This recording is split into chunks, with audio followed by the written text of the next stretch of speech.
લોકડાઉનને સફળ બનાવ્યો. વ્યક્તિગત અનેક મુશ્કેલીઓ આર્થિક સામાજિક સહન કરીને પણ લોકોએ એક થઈને વિશ્વની આ મહામારી સામે લડવા માટે ખૂબ સહકાર આપ્યો. રાજ્ય સરકારે છેલ્લા 3-4 દિવસથી સતત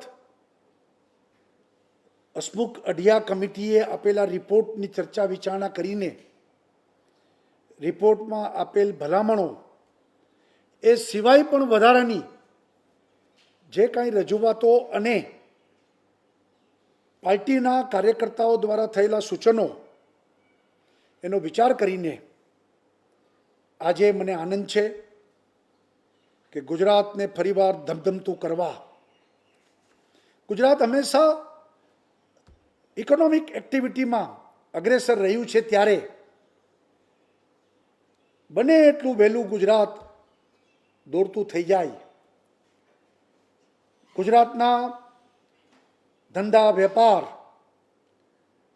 અને સર્વિસ સેક્ટરને પણ ધ્યાનમાં રાખીને, કૃષિ ઉત્પાદન અને કૃષિ ક્ષેત્રને પણ ધ્યાનમાં રાખીને ગરીબથી લઈને ઉદ્યોગ સુધી, માછીમારથી લઈને સમાજના તમામ વર્ગના લોકો, આદિવાસી હોય કે ગામડાનો માણસ હોય કે નાનો ફેરિયો હોય, આ બધાના વિચાર કરીને રાજ્ય સરકારે 14,000 કરોડ રૂપિયાનું પેકેજની આજે જાહેરાત કરતા હું ખૂબ આનંદ અનુભવું છું. રાજ્ય સરકારે સૌ પ્રથમ જે લોકો માસિક 200 યુનિટ કરતાં ઓછો વીજ વપરાશનું બિલ, રહેણાંક રેસિડેન્શિયલ, એવા ગ્રાહકોને એ બિલમાં 100 યુનિટનું વીજળી બિલ માફ કરવાનો નિર્ણય કર્યો છે. એટલે કે આ 2 મહિના, એપ્રિલ અને મેમાં થી 1 મહિનાનું 200 યુનિટ, એમાં 100 યુનિટ માફ. એટલે જનરલી બિલ 2 મહિનાનું 400 યુનિટ લોકો વાપરતા હોય છે. તો 400 યુનિટમાં 1 મહિનાના 200 યુનિટમાંથી 100 યુનિટ માફ, અને એ રીતે લગભગ 92 લાખ વીજ ગ્રાહકોને સીધી સહાયતા 650 કરોડ રૂપિયા રાજ્ય સરકાર જીવીવીએનએલને આ પૈસા આપશે અને એને 100 યુનિટ માફ કરવામાં આવશે. એવી જ રીતે 33 લાખ વાણિજ્ય વીજ ગ્રાહકો, એટલે કે કોમર્શિયલ અને ઉદ્યોગ માટે એલટી વીજ કનેક્શન, એ ગ્રાહકોને એના મે મહિનાના ફિક્સ ચાર્જ માફ કરવાનો પણ નિર્ણય કર્યો છે, જેનાથી 200 કરોડ રૂપિયાનો ચાર્જ માફ કરવામાં આવશે અને એ 200 કરોડ રૂપિયા રાજ્ય સરકાર ચૂકવશે. એવી જ રીતે આપણે જાણીએ છીએ કે વાણિજ્ય એકમો, એટલે કે કોમર્શિયલ, પછી કોમર્શિયલ દુકાનો હોય, સેન્ટરો હોય, હોસ્પિટલો હોય, શાળા કોલેજો હોય, એ બધાને આ વર્ષના વાર્ષિક પ્રોપર્ટી ટેક્સમાં 20% માફી આપવામાં આવશે. અને એ દ્વારા લગભગ 23 લાખ નાની મોટી દુકાનો અને વાણિજ્ય એકમોને આનો લાભ મળશે અને એના 600 કરોડ રૂપિયા જે તે મ્યુનિસિપલ કોર્પોરેશન અને મ્યુનિસિપાલિટીને રાજ્ય સરકાર ચૂકવશે. એટલે 600 કરોડ રૂપિયાની વેપારીઓને આની રાહત આપવામાં આવી છે. એવી જ રીતે પ્રોપર્ટી ટેક્સ 31મી જુલાઈ સુધી બધા કોર્પોરેશનમાં જે લોકો ટેક્સ ભરી દેશે આ વર્ષનો, એને 10% રિબેટ અને 144 કરોડ રૂપિયાની રાહત આ રાજ્ય સરકારે આપવામાં આવી છે. એવી જ રીતે આપણે જાણીએ છીએ કે નાની નાની દુકાનો,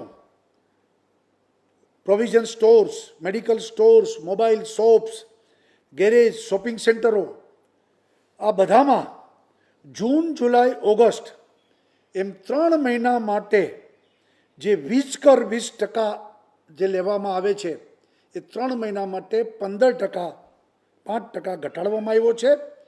30 લાખ દુકાનદારો, વેપારીઓ, કારીગરો એ બધાને એનો લાભ મળશે અને 80 કરોડ રૂપિયાની આર્થિક રાહત રાજ્ય સરકારે આપી છે. એવી જ રીતે લોકડાઉનને કારણે નાગરિકોને પરિવહન, ખાસ કરીને લક્ઝરી બસો, ટેક્સીઓ, આ બધાને, જીપો, આ બધાને ખૂબ અસર પડી છે. ચાલ્યા જ નથી ધંધા. અને એટલા માટે રાજ્ય સરકારે નક્કી કર્યું છે કે લક્ઝરી બસો, કોન્ટ્રાક્ટ કેરેજ બસો, જીપ, ટેક્સી, મેક્સી કેબ, આ બધાને 1 એપ્રિલથી 30 સપ્ટેમ્બર સુધી 6 મહિનાનો ટેક્સ, રોડ ટેક્સ સંપૂર્ણ માફ કરવામાં આવે છે, જેનાથી 63,000 વાહન અને 221 કરોડનો રોડ ટેક્સ પણ રાજ્ય સરકારે માફ કર્યો છે. જીઆઈડીસીના પણ ઘણા બધા પ્રશ્નો હતા. જીઆઈડીસી ધમધમતી થાય, ઉદ્યોગો કામ કરતા થાય તો અનેક લોકોને રોજીરોટી આપે, અને એ દ્રષ્ટિથી 460 કરોડ રૂપિયા જીઆઈડીસીમાં પછી બાકી લેણા હોય, એને ઉપર પેનલ્ટી ચડેલી હોય, વ્યાજ ચડેલી હોય, આ બધામાં આ પેનલ્ટી, વ્યાજ, એ પ્રકારે જે કાંઈ હર્ડલ્સ હતા એ દૂર કરીને ઝડપથી ઉદ્યોગો કામે લાગી જાય એટલા માટે 460 કરોડ રૂપિયાની એમાં પણ જીઆઈડીસીના અલગ અલગ નિર્ણયો કરી અને એમાં પણ રાહત આપવામાં આવી છે. સાથે સાથે ઉદ્યોગ પ્રવૃત્તિઓને વેગવાન બનાવવા 768 કરોડની કેપિટલ અને વ્યાજ સબસિડીનું 31 જુલાઈ 2020 સુધીમાં ચૂકવણું કરવામાં આવશે. એનો મતલબ એ છે કે ઘણાની સબસિડીઓ બાકી હતી, પૈસા ચૂકવવાના, વ્યાજ સબસિડીઓ પણ દેવાની. સરકારે નિર્ણય કર્યો છે કે ઝડપથી એના હાથમાં પૈસા આવે તો એ પૈસા ઇકોનોમીને વધુ ફાસ્ટ બનાવે, એટલે ઉદ્યોગોને નાણાં ભીડ ન રહે, એટલા માટે પણ 768 કરોડ રૂપિયા ચૂકવવાનું રાજ્ય સરકારે નિર્ણય કર્યો છે અને મોટી રાહત લોકોને મળશે. અને આ 1 મહિનામાં જ અમે લોકો મોડામાં મોડું જેને કહીએ તો હવે જુલાઈ 15 સુધીમાં આ વિષય ચૂકવણી થઈ જાય અને લોકોને પૈસા એના ઉપયોગી બને. ટેક્સટાઇલ ઉદ્યોગોને પણ 450 કરોડની કેપિટલ સબસિડી, કેપિટલ અને વ્યાજ સબસિડીનું ચૂકવણી પણ કરવાનું નક્કી કર્યું છે. એ પણ જુલાઈમાં ચૂકવવામાં આવી જશે. એવી જ રીતે મેગા ઇન્ડસ્ટ્રીઝના જે કંઈ 150 કરોડ રૂપિયાની કેપિટલ અને વ્યાજ સબસિડી પણ એનું પણ ચૂકવણું ઝડપથી કરશે.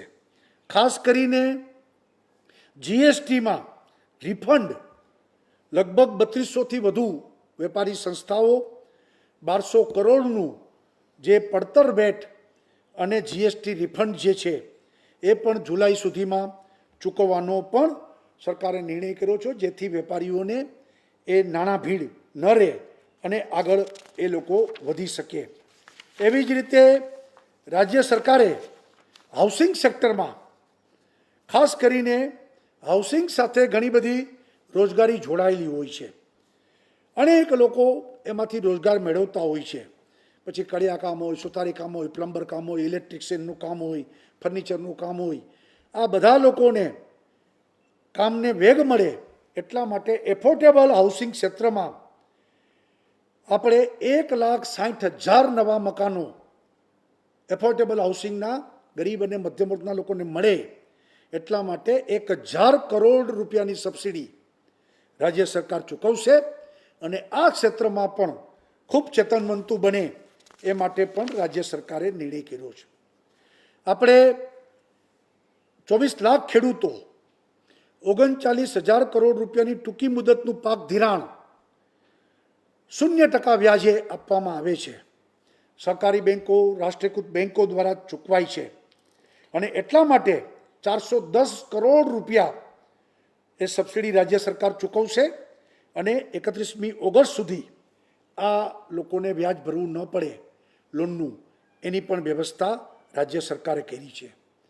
દેશી ગાય આધારિત પ્રાકૃતિક ખેતી, એટલા માટે પણ રાજ્ય સરકારે 900 રૂપિયા એક ગાયને, જે લોકો પ્રાકૃતિક ખેતી કરવામાં આવતા હશે એને દર મહિને 900 રૂપિયા એક ગાય માટે સબસિડી, જેથી કરીને 10,800ની આર્થિક સહાય વાર્ષિક આપણે આપશું. લગભગ 61,000 ખેડૂતો આનો લાભ લેશે અને પ્રાકૃતિક ખેતીને વેગ મળશે. લગભગ 67 કરોડ રૂપિયા એ પણ રાજ્ય સરકાર ચૂકવશે. મુખ્યમંત્રી પાક સંગ્રહ યોજના એ અંતર્ગત ખેતરોમાં ખેડૂતો નાના નાના ગોડાઉનો બનાવે, ઝડપથી કામ થાય એટલા માટે એકમ દીઠ 35,000 રૂપિયાની સહાય, એટલે એક ખેતરમાં એક ગોડાઉન બનાવે એનો જે ખર્ચ થશે એમાં 35,000 રૂપિયા રાજ્ય સરકાર સહાય આપશે. 350 કરોડ રૂપિયા તાત્કાલિક એને આપણે આપીશું અને ઝડપથી આ પૈસા પણ લોકો વચ્ચે જાય અને ખેતરોમાં ગોડાઉનો બને, અનાજો બગડે નહીં, ખેડૂતને નુકસાન ના જાય એ માટે પણ સરકારે આ અંગેની પણ નિર્ણય કરીને આ પેકેજમાં લેવામાં આવ્યું છે. તાજેતરમાં ભારત સરકારે એક યોજના જાહેર કરી છે જેમાં મત્સ્ય ઉદ્યોગો માટે જરૂરી ફિશિંગ બોટ, ફિશિંગ નેટ, મત્સ્ય બીજ વગેરે 40 ઇનપુટ સાધનો એ લોકોને ખરીદવા માટે જે કંઈ ખરીદશે એમાં 200 કરોડ રૂપિયાની રાજ્ય સરકાર સબસિડી આપશે. કેન્દ્ર સરકાર પણ સબસિડી આપશે અને રાજ્ય સરકાર પણ સબસિડી આપશે અને આ ઉદ્યોગોમાં પણ ખૂબ વેગવંતું બને અને ગુજરાત એ દરિયાકાંઠો ધમધમતો બને એ માટે પણ રાજ્ય સરકારે ફિશરીઝ ક્ષેત્રમાં પણ આ પેકેજનો ઉપયોગ કરવાની વાત કરી છે. આત્મનિર્ભર ગુજરાત 1 લાખ રૂપિયા કોઓપરેટિવ બેન્કો, ક્રેડિટ સોસાયટીઓ આ બધી લોન આપવાની છે. એમાં રાજ્ય સરકારે નક્કી કર્યું છે મુજબ 6% ઇન્ટરેસ્ટ સબસિડી રાજ્ય સરકાર આપશે, વાર્ષિક 2% જ ખાલી જે તે અરજદાર એને ચૂકવવાના રહેશે. 1 લાખ રૂપિયા સુધીની મુદતમાં એ આપણે આત્મનિર્ભર ગુજરાત પાર્ટ 1 આપણે જાહેર કરેલું. આ વખતે બીજું પાર્ટ 2 જાહેર કર્યું છે આપણે, જેમાં 1 લાખથી 2.5 લાખ સુધી બેન્કો, કોઓપરેટિવ ક્રેડિટ સોસાયટીઓ એ બધા લોકો લોન આપશે. એમાં કુલ 8%માંથી 4% એ અરજદારે ચૂકવવાના રહેશે, 4% રાજ્ય સરકાર સબસિડી આપશે અને 2.5 લાખ રૂપિયા સુધી એટલે મધ્યમ કક્ષાના વેપારીઓ એને હાથમાં મૂડી આવે, કોઈ પણ કારીગર એના હાથમાં 2.5 લાખ રૂપિયા આવે એટલા માટે પણ પાર્ટ 2 આપણે જાહેર કર્યું છે અને એ અંતર્ગત બીજા 300 કરોડ રૂપિયા, આગલા આત્મનિર્ભરમાં આપણે લગભગ 600 કરોડ રૂપિયા જાહેર કર્યા છે, આમાં બીજા 300 કરોડ રૂપિયા એ ઇન્ટરેસ્ટ સબસિડી એ રાજ્ય સરકાર આપશે. મહિલાઓને સ્વરોજગારી માટે મહિલા ઉત્કર્ષ જૂથોને, સખી મંડળોને 0%થી લોન એ મળી રહે એટલા માટે આપવામાં આવશે, જેના 200 કરોડ રૂપિયા એ વ્યાજ સહાય માટે પણ રાજ્ય સરકારે આ વિતરણ કરવાનું નક્કી કર્યું છે. એવી જ રીતે માનવ ગરિમા કલ્યાણ યોજના અને એ અંતર્ગત આપણે 32,000થી વધુ લાભાર્થીને ઝડપથી જ આપણે એ પોતે સ્વનિર્ભર બને એટલા માટે સાધનો એમને આપવાના અને એના આધાર ઉપર એ રોજીરોટી કમાતો થાય એટલા માટે 25 કરોડ રૂપિયા પણ રાજ્ય સરકારે જાહેર કર્યા છે. એવી જ રીતે આ પેકેજમાં આદિવાસી શ્રમિક, ગુજરાતના કોઈ પણ જિલ્લાનો આદિવાસી શ્રમિક એ બીજે કામ કરવા માટે પછી બાંધકામ ક્ષેત્રે કામ કરવા જાય, ખેત મજદૂર તરીકે પણ કામ કરવા જાય, એને પોતાના ગામમાં મકાન બનાવવું હોય, પાકું મકાન, તો એટલા માટે 35,000 રૂપિયાની સબસિડી એમને આપવામાં આવશે, જેથી ગુજરાતના તમામ આદિવાસી શ્રમિકોને પોતાના ઘરનું ઘર પાકું બની રહે પોતાના ગામમાં. એટલા માટે પણ 350 કરોડ રૂપિયા રાજ્ય સરકારે આદિવાસી શ્રમિકો માટે ફાળવવામાં આવ્યા છે. લારી પાથરણાવાળા લોકો ગરમી, ઠંડી, વરસાદ, અને એને મોટી છત્રી આપવી, જેથી કરી સોશિયલ ડિસ્ટન્સ પણ જળવાય અને આ બધાથી એને રક્ષણ પણ મળે. એટલા માટે 10 કરોડ રૂપિયા અને ઝડપથી છત્રીઓ રાજ્ય સરકાર આપીને એમને પણ ઉપયોગી થશે. એવી જ રીતે આપણે શ્રમિકો માટે, એના આરોગ્ય માટે ધન્વંતરી રથો એ વધારવાનો નિર્ણય કર્યો છે. 20 નવા રથ અને 25 કરોડ રૂપિયા એ એમના માટે પણ આપણે ફાળવવા માટેનો રાજ્ય સરકારે નિર્ણય કર્યો છે. સૂક્ષ્મ, લઘુ, મધ્યમ ઉદ્યોગોને પ્રોત્સાહન મળી રહે એટલા માટે GIDCમાં પણ અનેક નિર્ણયો કરવામાં આવ્યા છે. MSME માટે ભારત સરકારનું જે પેકેજ છે એ પેકેજ ઝડપથી એને પ્રાપ્ત થાય એના માટે જિલ્લે જિલ્લે નોડલ ઓફિસરો નિમીને એને પણ પૈસા મળી રહે એની પણ વ્યવસ્થા આ રાજ્ય સરકારે કરી છે. એવી જ રીતે રાજ્ય સરકારે રાષ્ટ્રીયકૃત બેન્કો સાથે સૂક્ષ્મ લઘુ વ્યાજ, લઘુ મધ્યમ કદના ઉદ્યોગોને ધિરાણ માટે વ્યાજના દરને ધ્યાનમાં રાખીને હાલના વ્યાજના દર 12% ઘટાડીને 10%નો જે નિર્ણય થયો છે એ માટે પણ સબસિડી રાજ્ય સરકાર આપશે. એવી જ રીતે અનેક અલગ અલગ ક્ષેત્રો, જેમ ગરીબ લોકો માટે અત્યાર સુધીમાં આપણે 5 વખત મફત અનાજ એ બધું પૂરું પાડવામાં આવ્યું. આપણે કરોડો કુટુંબોને આ રીતે આ કોવિડમાં મદદ કરવામાં આવી. દિવ્યાંગ, વૃદ્ધ, વિધવા આ બધાને પણ પેન્શનોના ઝડપથી પૈસા મળી રહે એની ચૂકવણી કરવામાં આવી છે. ખેડૂતોને 2,000 રૂપિયા એમને જે કિસાન સન્માન નિધિમાં મળે છે એ પૈસા પણ એમના ખાતામાં પહોંચાડવાની વ્યવસ્થા કરવામાં આવી. અને ઓવરઓલ જેને કહીએ કે રાજ્ય સરકારે દરેક વ્યક્તિ, દરેક ક્ષેત્રોને ધ્યાનમાં રાખીને એને ધબકતા કરવા માટેનો આપણો આ પ્રયત્ન છે. મુખ્યમંત્રી રાહત ફંડમાંથી પણ મોટી અસર મહાનગરોમાં થઈ છે. એટલે 100 કરોડ રૂપિયા 8 મહાનગરપાલિકાને મુખ્યમંત્રી રાહત ફંડમાંથી 100 કરોડ રૂપિયા ફાળવવામાં આવશે. અને 100 કરોડ રૂપિયા જે હેલ્થ વિભાગ જે કોવિડ માટે કામ કરી રહ્યા છે એને 100 કરોડ રૂપિયા, એમ કરીને 200 કરોડ રૂપિયા મુખ્યમંત્રી રાહત ફંડમાંથી પણ આ કોવિડના સંદર્ભમાં આપણે ફાળવ્યા છે. આ રીતે આખું પેકેજ જેને કહીએ લોકો સુધી પહોંચાડ્યું છે. આપણે બધાને ખબર છે કે 1,000 રૂપિયા 65 લાખ પરિવારોને સીધા ખાતામાં આપણે એપ્રિલ મહિનામાં આપ્યા છે. 650 કરોડ રૂપિયા રાજ્ય સરકારે ચૂકવી પણ દીધા છે. એટલે સર્વહિત માટે, બધાના માટે આ આખું પેકેજ 14,000 કરોડ રૂપિયા આપણે આપ્યા છે. અને એનાથી ગુજરાતને આખું ધબકતું કર્યું છે. 120 કરોડ રૂપિયા એસટીને પણ જે નુકસાન થયું છે એને પણ ફાળવવામાં આવ્યા છે, જેથી ફરીવાર એસટી પોતે કામ કરતી થાય અને આમાંથી બહાર નીકળી શકે. તો હું એમ માનું છું કે ગુજરાત સરકાર દ્વારા પહેલી વખત 14,000 કરોડ રૂપિયાનું પેકેજ, આવડું મોટું પેકેજ કદી ભૂતકાળમાં આપવાનું નથી.